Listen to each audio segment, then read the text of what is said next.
menempuh perjalanan Cicalengka Bandung demi sebuah harapan.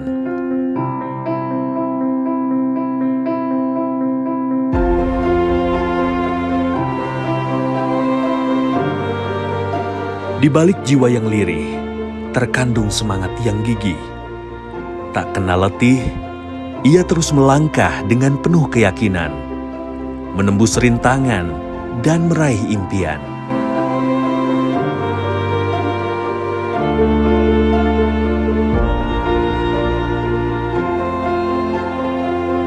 Dalam setiap hela nafasnya yang terkadang terengah-engah, terpancar kekuatan yang tak terbendung, mengarungi lautan tantangan dengan hati yang penuh tekad, menyulut api semangat yang membara dalam dirinya.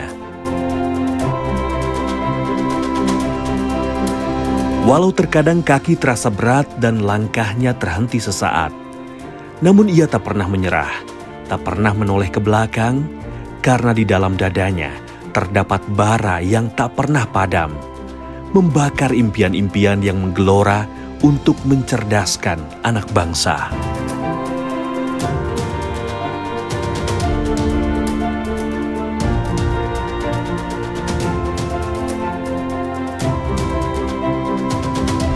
Dialah Dadan Muhammad Ramdan, yang lebih dikenal dengan panggilan Damar, seorang guru disabilitas yang memiliki keterbatasan.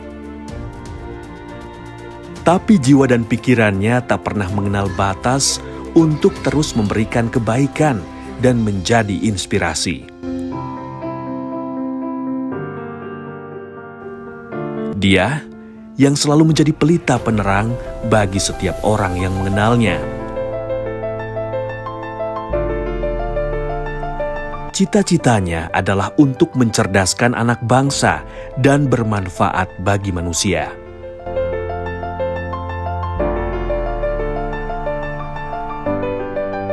Kesan pertama sebetulnya yang saya terima pertama kali mungkin dibilang agak cukup struggle ya gitu, melihat ya pasti dengan kondisional fisik gitu ya, pasti sivitas sekolah kaget, apalagi pas pertama kali kesini gitu ya, pas diterima di sini coba menghampiri dan berkoordinasi, memang ada sedikit kata-kata yang sebetulnya baru terdengar sekarang-sekarang gitu, ketika ini juga pernah dipertanyakan gitu di beberapa yang nanya gitu, gimana sih kesannya gitu. Yang pertama memang yang terus saya ingat sekarang adalah ketika pas pertama kali ada pernyataan yang cukup jadi motivasi juga buat saya, yaitu ketika kenapa guru cacat ngajar di sekolah normal gitu. Nah itu kayak jadi pecutan gitu buat saya, walaupun penerimaan awal mungkin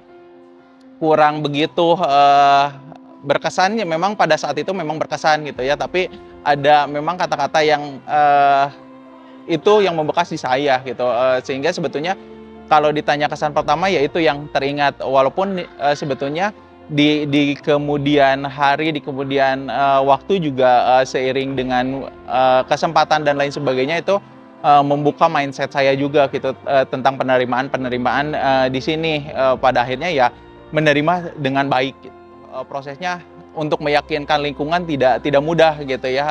Tentu saya harus bekerja juga gitu, ketika saya punya prinsip ketika orang normal lain bekerja 1-2 kali lipat, berarti saya harus lebih dari itu gitu, bahkan 6, 7, 8 kali lipat saya harus menunjukkan ke orang-orang di sekitar, sampai pada akhirnya mungkin mereka juga tahu terhadap apa yang mereka lihat awalnya mungkin meragukan, dan tidak menutup kemungkinan juga bahwa first impression mereka juga dilihat dari fisik, tapi ketika potensi atau kemampuan yang memang pada akhirnya terjawab oleh waktu, ya akhirnya mungkin potensi-potensi itulah gitu yang menjawab keraguan-keraguan mereka, yang pada akhirnya mungkin secara tidak langsung banyak atau kesempatan yang paling benar-benar terbuka itu ketika dianugerahi menjadi PNS berprestasi di tahun 2022.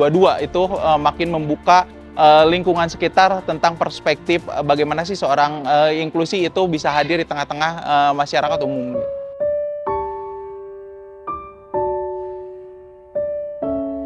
Setiap langkah yang ia ambil Setiap kata yang ia ucapkan selalu dipenuhi dengan kebaikan dan inspirasi. Dia tidak pernah ingin berpangku tangan, selalu berusaha untuk memberikan yang terbaik bagi sesama. Dengan ketulusan hati dan semangat yang membara, dia, Damar, menjadi teladan bagi banyak orang. Melalui tindakan-tindakannya yang penuh kebaikan, ia menunjukkan bahwa keberhasilan sejati bukan hanya dilihat dari fisik semata, tetapi dari keikhlasan dan kebermanfaatan bagi orang lain. Kalau dilihat daripada kebiasaan dia ya dalam bentuk berjalan dan sebagainya, terbersit saat itu apakah bisa secepat itu beradaptasi dengan anak-anak. Kami punya anak itu 980 orang gitu kan. Apakah bisa menerima juga anak-anak dalam kondisi seperti itu? Ternyata itu yang luar biasa yang saya lihat. Setelah dia memang sangat dicintai oleh anak-anak dan juga sangat diturut, Bu. Karena dia itu memang sosok yang selalu mengikuti keadaan anak dan dekat dulu dengan anak, baru dia menyampaikan materi yang akan diadakan. Jadi pernah terbersit apakah bisa tidak gitu kan dalam kondisi Pak Damar, mohon maaf dalam kondisi seperti itu, tapi bisa dengan baik, dekat, bahkan lebih dekat mungkin dengan guru lain terhadap siswa. Itu yang luar biasa. Terkadang saya sedih gitu ya, bangga, meneteskan air mata, bangga sosok Pak Damar yang menjadi guru saya juga. Bagaimana dia memotivasi. Dengan keberadaan yang seperti itu, Bu, dia bisa menunjukkan prestasi yang sangat luar biasa. Tidak hanya di sekolah, di lingkungan program yang kami buat, tetapi di luar sekolah. Sehingga Pak Damar bisa membuktikan menjadi guru berprestasi di Jawa Barat. Itu yang menjadi kebanggaan kami. Pertama kali ke sini, beliau itu sudah di tim kesiswaan dan kelihatannya memang ide-idenya gitu ya, dari sisi kreativitasnya luar biasa. Walaupun misalnya beliau dengan keterbatasan fisik, tetapi semangat ininya mendorong beliau untuk selalu memberikan ide-ide yang kadang out of the box gitu ya. Dari kisah atau kiprahnya Pak Damar ini sudah bisa menginspirasi anak didik ya untuk menulis begitu ya, membuat cerita dengan konfirmasi dulu tentunya kepada Pak Damar. Dan setelah 1 tahun saya berikan kesempatan beliau untuk istirahat, akhirnya saya tarik kembali ke tim kesiswaan dari 2023 sampai sekarang ya. Karena tadi butuh ide-idenya yang kreatif gitu ya, dari yang tadi out of the box gitu kan. Setiap hari, dia, Damar, terus menyebar kebaikan dan inspirasi kepada sekitarnya. Ia menjadi sumber motivasi bagi banyak orang untuk tidak pernah menyerah dalam menghadapi segala rintangan dan tantangan.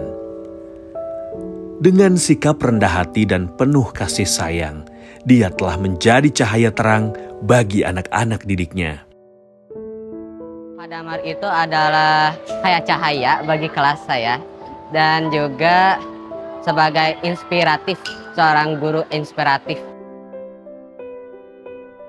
Di antara banyak manusia yang menganggap dirinya sempurna, Damar menjadi sosok yang membuktikan bahwa keterbatasan bukanlah halangan. Dia telah menorehkan jejak, mengukir prestasi tanpa batasan. Meski fisik tak sempurna, jiwa dan pikirannya memancarkan keajaiban. Ketika kita dilahirkan dengan berbeda, pasti Allah punya tujuan gitu. Yakin pada apa yang Allah tentukan, apa yang Tuhan tentukan gitu. Kita serta-merta dilahirkan ke dunia ini juga pasti memiliki manfaat gitu. Begitu pula kalian gitu. Jadi jangan pernah merasa kecil, jangan pernah merasa mengurung diri dengan apa yang kalian punya gitu. Justru dari sanalah kita harus benar-benar menunjukkan siapa diri kita gitu, tanpa harus merendahkan diri kita gitu.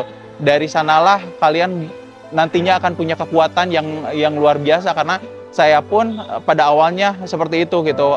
Ada ketakutan ketika di dunia sosial apakah mereka akan menerima, tapi pada akhirnya dunia sosial lah yang menguatkan diri saya bahwa saya mampu gitu, saya bisa gitu. Mereka lah yang kadang kalau dilihat ke belakang gitu, mereka lah yang kadang secara tidak langsung menguatkan diri saya pribadi. Nah, begitupun dengan kalian gitu, yakin gitu bahwa orang-orang tersayang, orang-orang terkasih juga, mereka juga mensupport, mendorong kalian untuk menjadi orang yang terbaik, versi yang terbaik. Dia menjadi contoh bahwa kebaikan tak terbatas oleh batas fisik. Dia telah membuktikan bahwa kesempurnaan sejati ada dalam jiwa yang tulus dan hati yang bersih. Bukanlah keadaan fisik yang menentukan kebesaran seseorang, melainkan kebaikan, ketulusan, dan semangat yang membara. Dia telah melampaui batas-batas yang ada, menyadarkan kita bahwa kesempurnaan sejati ada dalam jiwa yang bersinar.